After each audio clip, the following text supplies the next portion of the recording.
Hola a todos. Bueno, antes de comenzar el vídeo quería dar las infinitas gracias por la enorme acogida que ha tenido el vídeo sobre la bestia de Gévaudan. Agradezco muchísimo de verdad todo el apoyo, así que bueno, si os está gustando el contenido, por favor suscribiros y más abajo por aquí en la descripción os dejaré mis redes sociales como mi Instagram. Por si queréis seguirme por ahí también para seguir un poco más acerca de lo que hago, quién soy y bueno, esas cositas.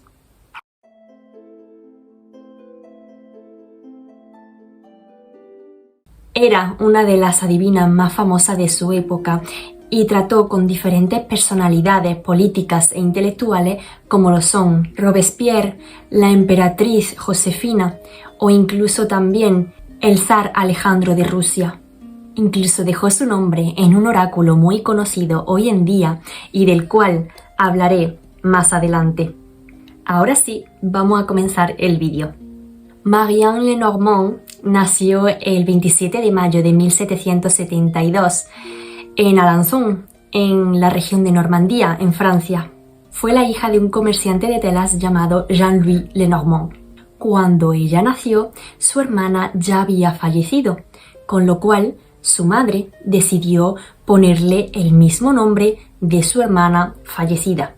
Esto ocurrió porque existía la creencia de que si el recién nacido recibía el nombre de su difunto hermano mayor, el alma de ese difunto viviría en aquel nuevo cuerpo. La pequeña Marianne quedó huérfana de padre cuando tenía solamente 7 años de edad y fue su padrastro el que ordenó que ingresara en un colegio de monjas. La describían como una niña muy curiosa, muy inteligente, muy imaginativa y que además retenía todo con facilidad y tenía mucha agilidad mental. Además, la niña pronto desarrollaría intereses como son la música, las lenguas, la pintura y la literatura. Pero lo que realmente le llamaba a ella la atención era todo lo que giraba en torno al mundo de la adivinación, algo que estaba prohibido en el colegio de monjas. Se decía que Marianne tenía un gran don para la adivinación desde temprana edad y que solía intentar adivinar un poco el futuro de sus compañeras. Esto evidentemente no le hacía gracia a la monja, con lo cual muchas veces la castigaban, incluso intentaban alejarla de las otras niñas.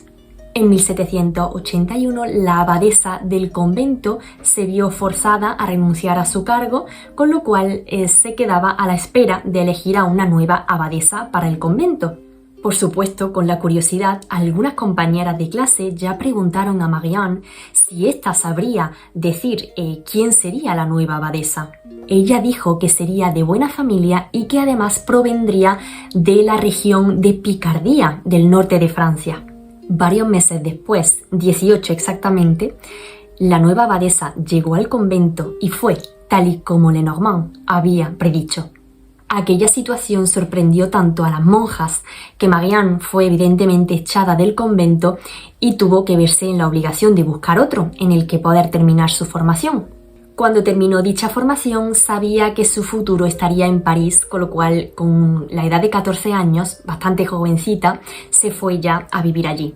Allí empezó a trabajar como cajera de una tienda y en este trabajo aprendió tanto matemáticas como aritmética e incluso a cómo llevar a cabo un negocio, algo que le ayudaría mucho en su futuro. Su sueño era encontrar a su mentor Franz-Joseph Gall en Londres, quien le enseñó acerca de la frenología. La frenología es el estudio del carácter de una persona en función a la prominencia de su cráneo. Sí, habéis entendido bien, eso existe. Por tanto, este señor le enseñó la frenología, la quiromancia, la nigromancia y también a hacer lecturas a través del huevo. Este señor le dijo que sería una de las adivinas más famosas de Europa y la recomendó muchísimo en Londres, en donde adquirió una buena fama. Pero a los 18 años, con ganas de volver a su país, Marianne volvió a París y conoció a dos grandes personas importantes para su carrera. Primero conoció a una adivina que se hacía llamar Louise Françoise Gilbert, y fue de ella de quien aprendió a echar las cartas del tarot. Y la otra persona era, no recuerdo su nombre, pero era un panadero con el cual mantuvo una estrecha relación, al igual que con Guilbert, y los tres decidieron empezar un negocio juntos. Los tres trabajaban juntos, Guilbert se encargaba de las lecturas del tarot, el chico panadero se encargaba de la repartición de folletos para hacerles publicidad y Madame Lenormand se encargaba de hacer la lectura del horóscopo, de leer las líneas de la mano, también leía los pozos de los cafés. Se decía también que leía los restos que quedaban en las velas cuando se gastaban y también podía leer a través del humo y el agua. También había otra mancia bastante común que utilizaba Lenormand, que era a través de la lectura de los granos de trigo que picoteaban las gallinas. Digamos que de alguna manera se colocaban algunas letras encima de los granitos que picoteaban las gallinas. Y depende de qué granitos picara la gallina, formaban una palabra u otra. De esta manera podía adivinar qué palabras eran las que eran transmitidas a través de ese mensaje. Marianne fue una mujer bastante ambiciosa y siempre quiso tener su propio negocio, así que al final, cuando ya obtuvo una buena fama, acabó separándose de este grupo y empezó a trabajar por solitario.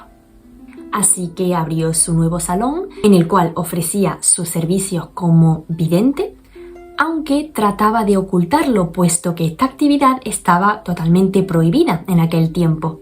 Así que en la puerta de su negocio colocó un cartel que decía Mademoiselle Lenormand, librera. Así vemos que utilizaba ese cartel como una tapadera para su negocio real.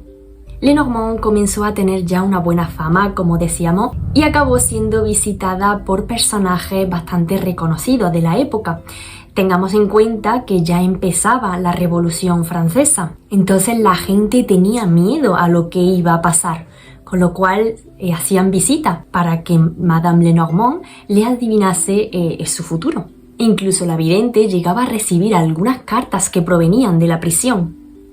En aquellos tiempos, como ya decía, acudieron varios personajes reconocidos para saber su futuro. Algunos de ellos eran Marat, Saint-Just, Danton o Robespierre.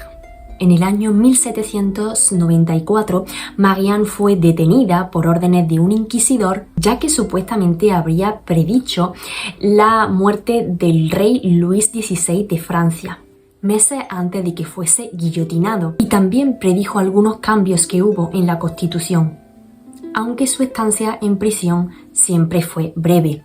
Veremos que Madame Lenormand fue enviada muchas veces a prisión, pero siempre tenía la habilidad de salir de ahí. Marianne, como ya decíamos, recibía muchas cartas y entre ellas hubo una que le llamó especialmente la atención. Esta fue la carta de una mujer llamada Joséphine. Marianne le contestó que tendría un futuro prometedor y que sería emperatriz. Joséphine quedó atónita, puesto que otra adivina, cuando ella había sido pequeña, ya también le habría predicho que sería emperatriz. De esta manera vemos cómo se predijo que se casaría con Napoleón Bonaparte. La amistad entre Marianne y Joséphine crecía, mientras que la desconfianza de Napoleón en Lenormand también aumentaba. Digamos que Napoleón ya había acudido a los servicios de Madame Lenormand hacía algún tiempo, y la vidente llegó a hacer algunas predicciones acerca del futuro de Napoleón que no le gustaron para nada. Entre ellas hablaba de exilios y de derrotas. Textualmente le dijo: «Descendiente de la gran águila, ten paciencia, se te caerán los hierros. El reino se convertirá en imperio por segunda vez, pero la espada será demasiado pesada en tu mano». Finalmente, Napoleón optó por expulsar a Lenormand de la ciudad de París en el año 1808. Pero Marianne, antes de irse, predijo públicamente la caída de Napoleón y la restauración de la monarquía borbónica en el trono francés. Por supuesto, las predicciones de Lenormand acerca de la caída de Napoleón se cumplieron, acertando con sus derrotas militares y su posterior caída como emperador, suponiendo finalmente el regreso de la monarquía en Francia. Marie-Anne llegó a conocer también personalmente en aquellos tiempos al zar Alejandro I de Rusia, el cual era un profundo admirador de la vidente y al que predijo cosas a través del agua reflejada en un espejo. Cuando fue expulsada de París, Marie-Anne decidió huir a Bruselas, pero allí sería detenida poco después, acusada de espionaje primero y de brujería más tarde. La adivina fue puesta en libertad y poco después volvió a París, donde siguió ejerciendo su profesión, pero esta vez solamente dirigida a familiares o a personas del entorno. Allí murió el 23 de junio de 1843 a los 71 años de edad en su apartamento de París, aun habiendo predicho sobre ella misma que moriría a los 115 años de edad. Según se cuenta, pero no sabemos hasta qué punto es verdadero, la fortuna de Marie-Anne fue heredada por un sobrino suyo que era militar, pero según se cuenta, a esta persona no le interesaba nada de lo que su tía tenía en vida, con lo cual llegó a mandar a quemar muchos de sus objetos personales, instrumentos de trabajo y sus libros relacionados con el mundo de la clarividencia, con lo cual no hemos podido conservar nada acerca de eso.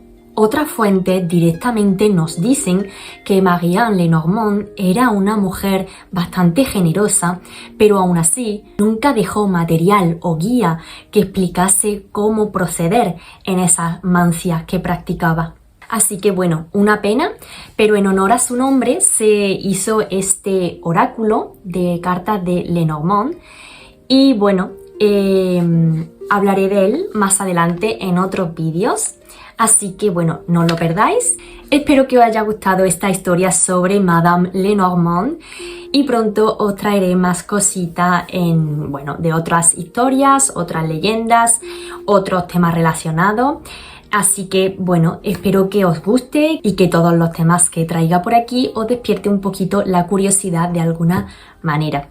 Así que bueno, me despido ya. Si os ha gustado el vídeo, pues dadle a me gusta, dejadme abajo en los comentarios si conocíais sobre esta adivina y nos vemos muy pronto.